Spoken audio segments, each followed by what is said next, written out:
Fishing is fun, but hooking is the only way. We're gonna show you how to catch some fish today.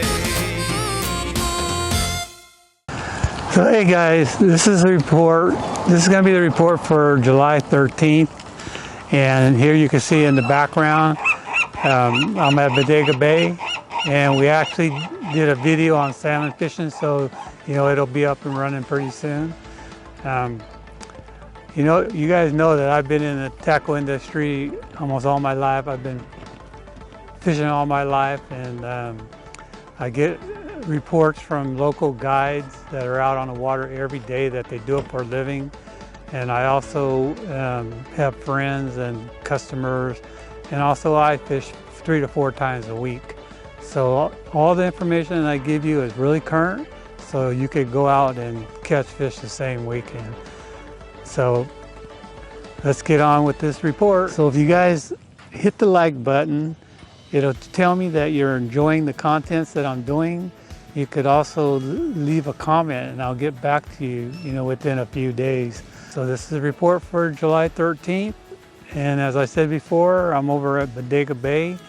The salmon fishing has been hot, but the fish are definitely on the move. They keep moving, and it's kind of hard to keep following because they'll usually stay in the area for like 3 or 4 days and then they'll move on.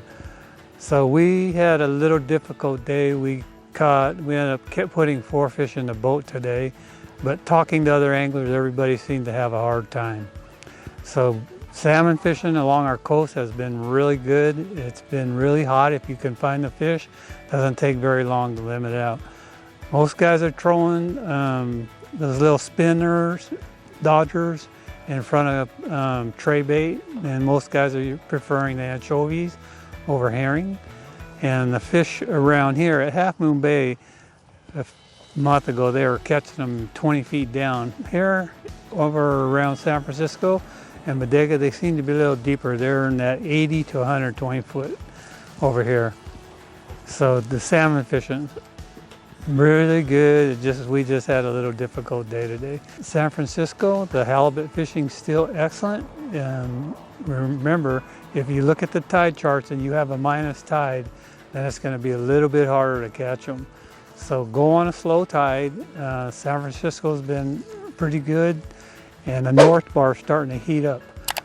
Tanner Carrick was on the north bar this last Friday, and they were on their way back in from salmon fishing.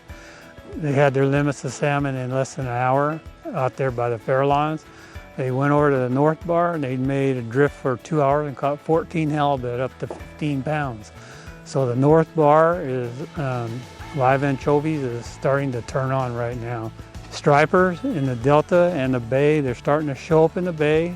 The Delta's been really good still. I'm surprised they're still up north, but there's still some fish up there. We were up there on, I think Monday, we were up there and we caught 12 for the day. We quit around 1 o'clock, so it's not bad. It's not those 50 fish days, but we're still catching 10 or 12. The water temperature's climbing at 77 degrees there on the surface, so those fish will start heading out to the bay. So in the next week or so, I predict that the San Francisco Bay on the rock piles with live bait is going to be a good place to go catch stripers. The bass scene down at Delta is starting to pick up really good. Topwater frogs and punching. We caught some nice bass also the other day.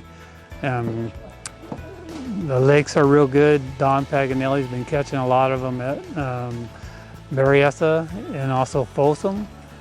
And Folsom's been a sleeper. I want to talk about that right now real quick because Folsom's been kicking out a lot of salmon, landlocked kings in that 6 to 10 pound range.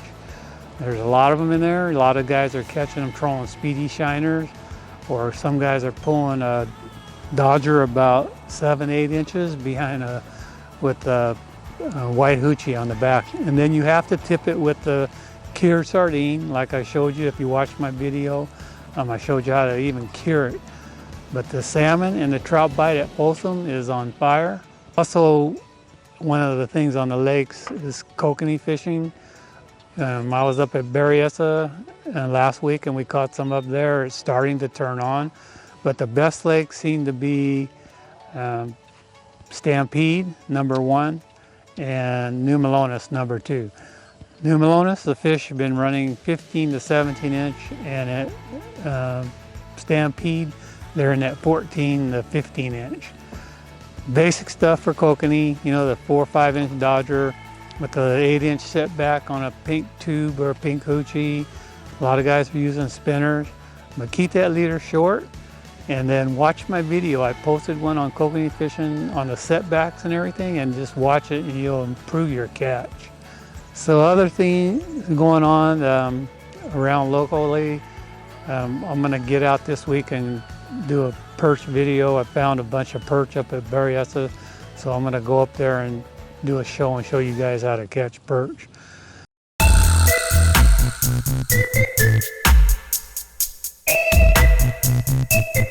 So the tackle tip I want to give you guys, because it happened to us. So you need to, when you're fishing for salmon or stripers or halibut or anything, always have a gap in your boat. They're real small, so you could just tuck it away somewhere, you know, and it doesn't get in the way. Because if you leave your net in the truck, you have nothing to land these fish, you're going to be in trouble. So my tackle tip is always leave a gap in that boat just in case someone forgets the net like we did. And please hit the like button and the subscribe. It'll help my channel out a lot. And hope you guys enjoy this report. I do it every week on Wednesday. Monday I usually shoot a video and post it on Monday. So I appreciate everything you guys do for me, and thank you very much, and I hope you enjoyed the video. See you next week.